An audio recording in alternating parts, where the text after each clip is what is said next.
Hey guys, welcome back to the channel. I have another Marine ECM, this time working on a 5.7 liters coming from Canada, MEFI 4.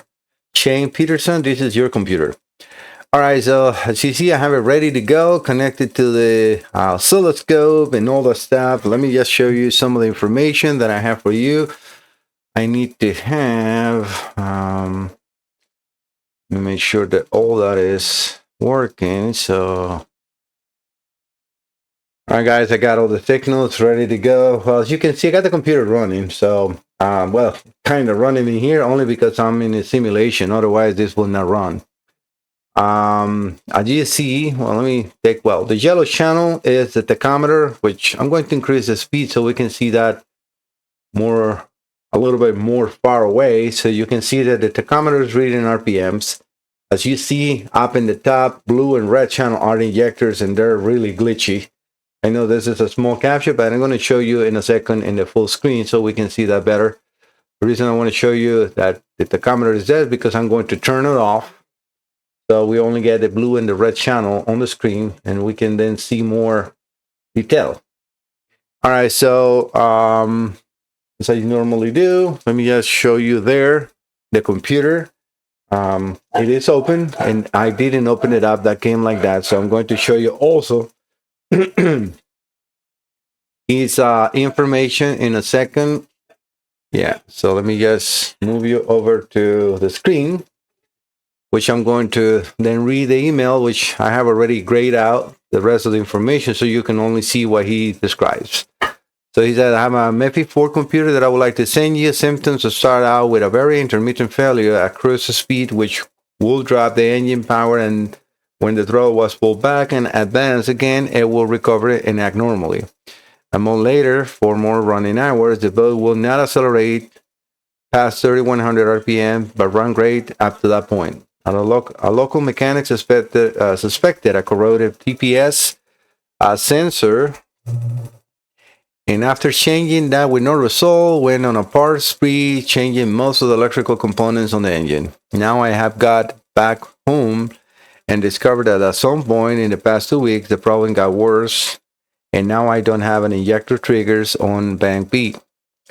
There was previously error log in injector bank voltage low A and B. Now it shows active errors of voltage low on A and B, and also voltage high on A. The ECM was also opened by the mechanic, and now this is what I was discussing. Not sure why.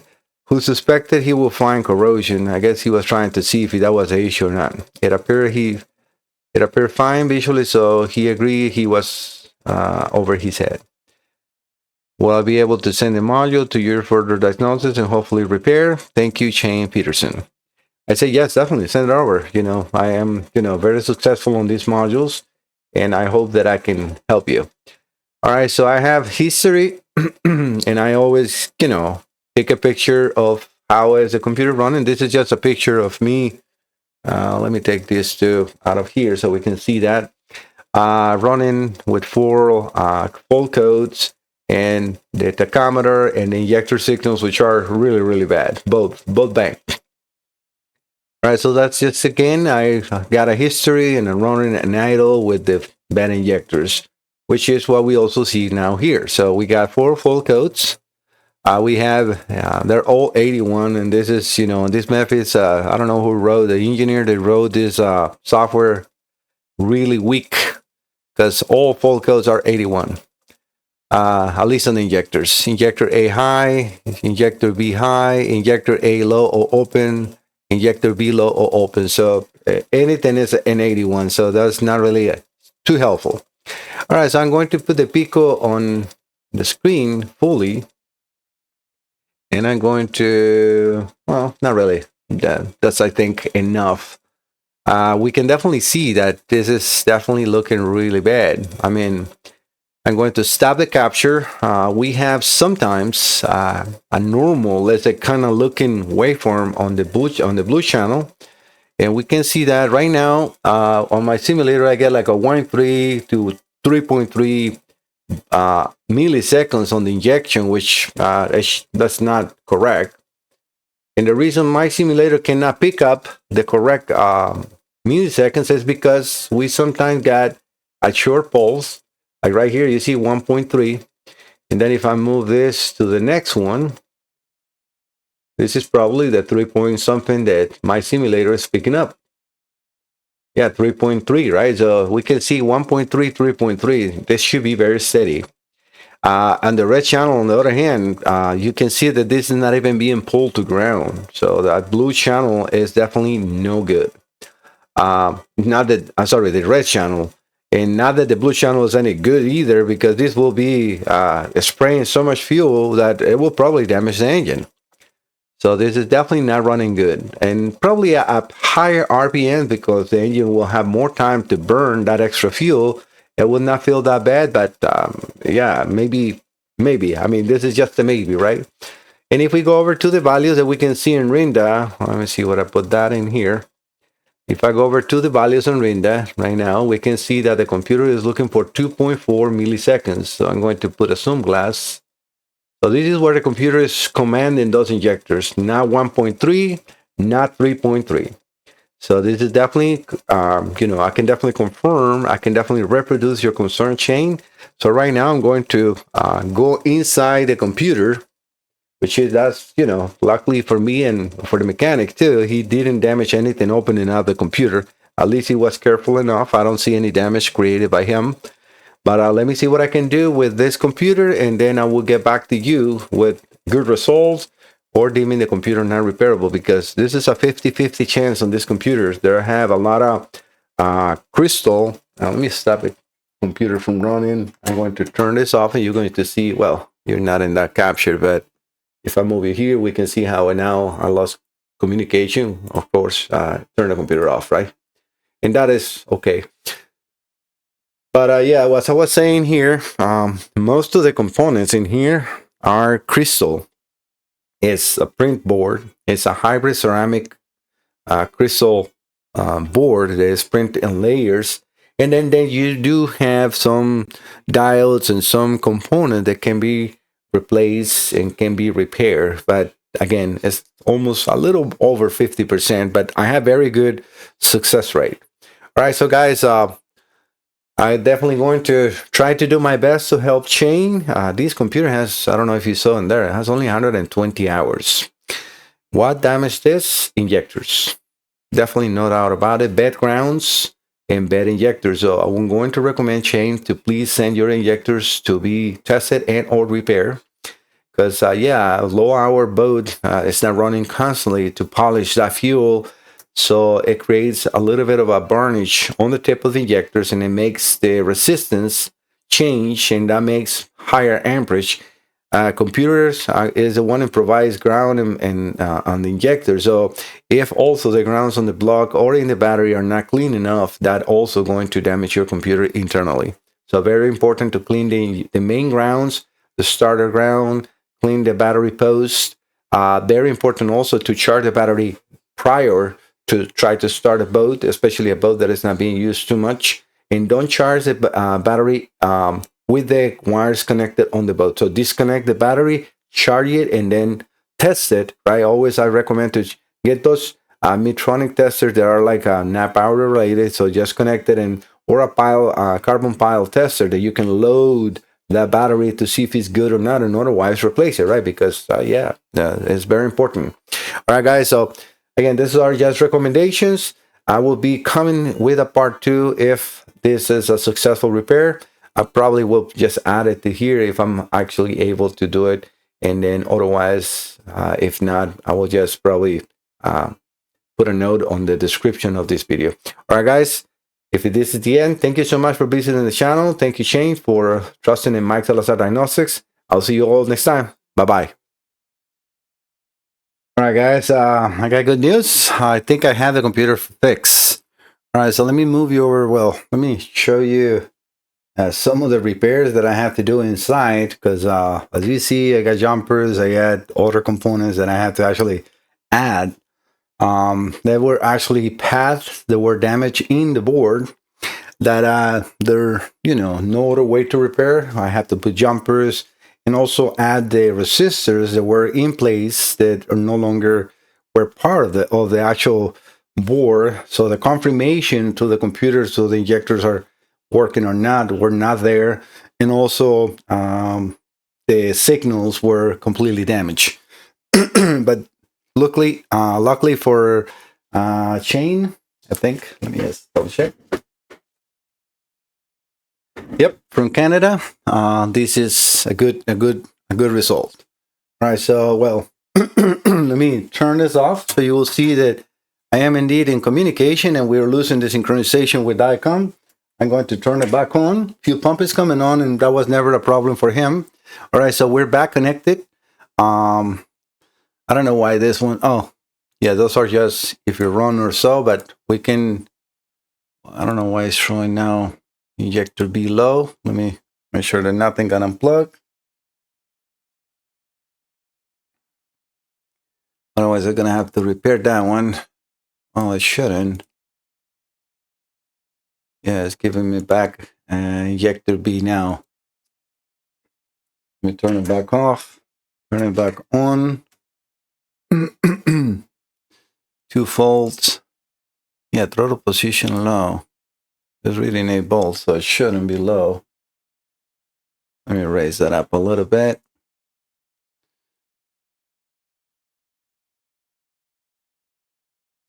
Yeah, the volts are going now. So I'm not sure what was that in there. You see, volts are now no longer there. And I'm going to increase the RPM to start it a little higher. So I want to show you. You know, now I'm going to give like a 40% on there. A strong 1 full code. Injector B open.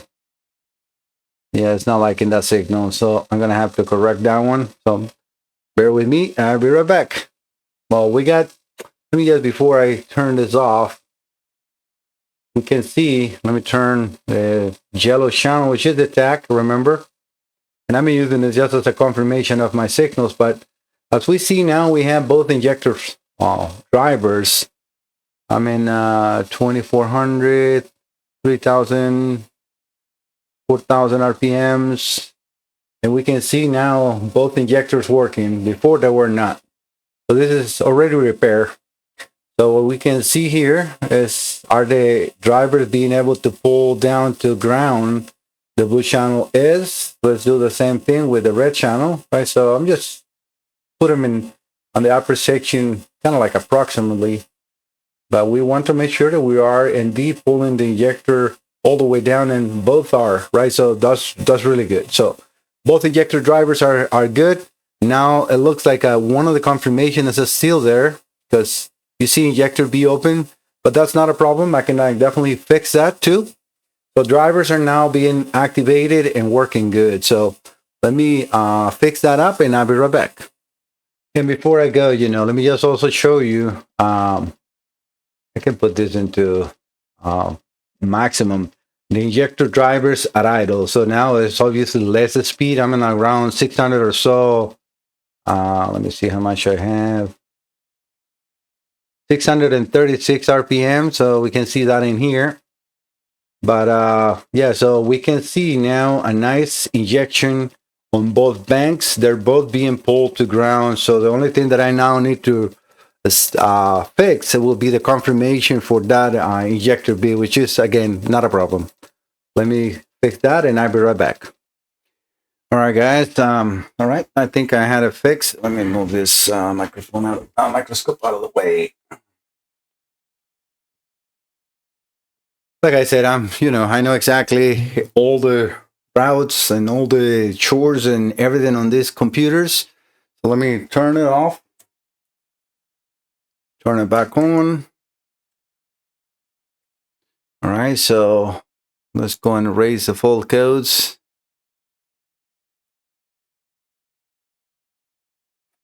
And make sure that we can run it right now. We got, as you see, 0 fault codes. And let's run it.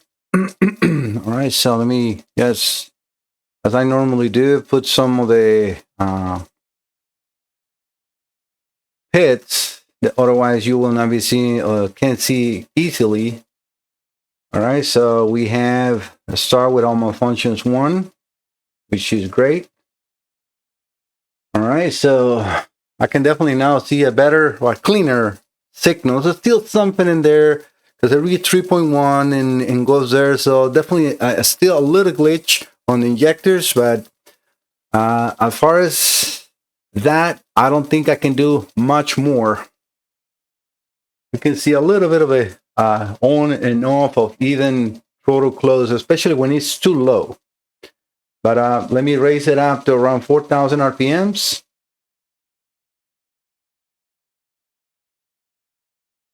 Make sure we get no more full codes. All right, so around there, going to put the throttle around 30-40%. I can actually get that into the view so you guys can see it as well. I'll be throttle position. And the rest is going to stay. I mean, I can change the, let me put the injector on time. And then the math manifold air pressure, which is, again, a major player. I'm not going to change any temperatures or anything. But usually when I'm this high on RPMs, I change the manifold a little bit. And we can see how it's changing the injector bank A. And, you know, there's going to be the same reading for injector B. I'm going just to put one on top of the other one. But the computer is expecting to see that. In my simulator, I'm actually reading 4.7. So, and that is very accurate. So that is always, and I have seen multiple times on these computers where it reads 3.9, 3.0, but in reality, it's a little wider. And we can see that in here. But for the rest, everything is good. So let me go back to idle. And the computer is looking, not sure why the idle doesn't change. It says just decide idle 1500, no matter what. But I know that that is not correct. And I'm just reading another feed that you guys cannot probably see from there. All right, so I'm going to lower the throttle around there. And then 12.6 on the manifold air pressure. That's what I usually give these computers. All right, so let's turn them off. Ignition back on. Ignition on. And let's just start it one more time. And now it should change to start without malfunctions of 2. And that usually takes like 10 seconds to update. Yes, and now we have 2. It starts without malfunctions. So this is looking really good. Shayne, I'm very happy with the result that I'm getting from your computer, as you guys can see. And I'm glad that that injector B was still there. But as you see, just a little of me of tweaking my repair, and everything is good. We have both injectors working. No more fault codes. All right, so what I'm going to do now is just run the computer probably for an hour, just to make sure that everything is working normally, and then seal back on. Usually that clear gel, I have it in stock. So this is a 2-part, not epoxy, but it's a gel that is very liquid. As I am mixing, I got 5 minutes, and then I put it on, and it's a re-enterable gel.